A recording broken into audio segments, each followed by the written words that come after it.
Thank you very much, Chairman Moran, and I also want to thank the panel and the witnesses today. I think this has been excellent, and clearly this is a critical issue for the American public. As State Attorney General in New Mexico, we brought many consumer protection cases in the areas that you all are talking about. One of them in particular was fraudulent telemarketers. We fought hard against them. These predators often targeted senior citizens. State attorneys general were one of the key forces behind passing a federal law that allows states to prosecute telemarketers who cross state lines, which I'm sure Attorney General DeWine you're familiar with. Technology evolves and con artists adapt and deploy new techniques. Scammers also seem to quickly find ways to abuse internet technologies. One example is credit card skimming. Chairwoman Ohlhausen, drivers in Albuquerque have had their credit cards compromised after purchasing gas at a pump.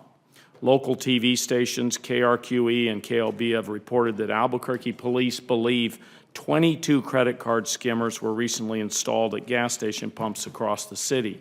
These skimmers are hidden and can be especially hard to spot if you're in a hurry to fill up your car with gas.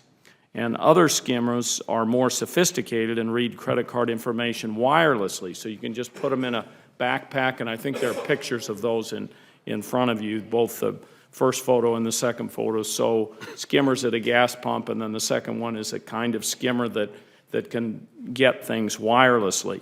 A Russian company sells this type of skimmer, the wireless one, and gives directions on how to steal credit card information. The Russian seller's website recommends targeting restaurants by hiding the skimmer in a backpack or in a car parked outside. This skimmer will, quote, and they say this in their advertisement, automatically connect to the network and do all the job for you. You could probably get up to 20 card details from one restaurant, depending on how busy the restaurant is, end quote.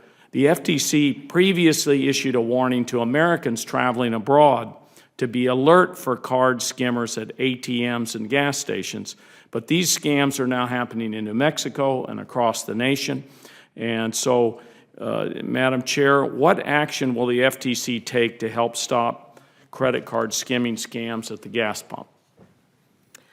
Senator, thank you very much for your question. You raise a very important issue. In fact, it is happening across the country, and just locally, recently, WTOP reported that it was happening in Arlington, Virginia. And it is a problem, and we have issued consumer education for consumers to tell them, to be alert for things where it looks like it's been, affixed over, over top the regular card reader. We give consumers advice about, covering up, with their hand as they're putting in their PIN number. I certainly hope that as credit cards move towards the PIN and chip technology, that might help reduce the issue. Now, you also raised the point about the website selling this. We'll certainly look into it. It's possible that it could be reached under our unfairness authority. We have a three-part unfairness test. But one of the challenges is when things are sold abroad, it can be difficult sometimes for us to get authority over a foreign seller. But we can certainly see what we can find out. Well, we hope you'll work with the state attorney generals to try to shut these operations down. Now, certainly. Now, for years, as you know, I've urged the FTC to take action against false marketing of so-called anti-concussion sports equipment. These false claims put children at greater risk of brain injury. These false claims can put responsible companies at a competitive disadvantage.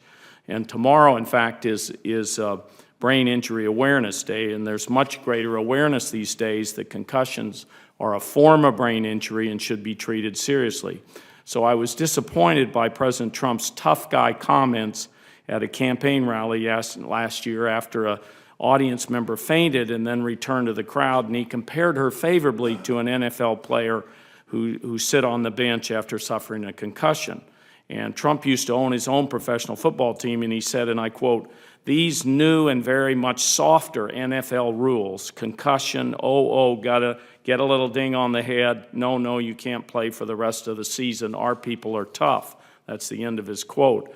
The president said that, I'm sure, for a laugh, but chronic traumatic encephalopathy, or CTE, and other forms of brain injury are no joke. So, Madam Chair, are you aware that these current state laws and federal health guidelines from the Centers for Disease Control recommend that athletes should not return to play immediately after a concussion? Senator, you raise a very, very important issue, and one that I care about deeply. I actually have 4 children, and 2 of them did suffer concussions playing sports.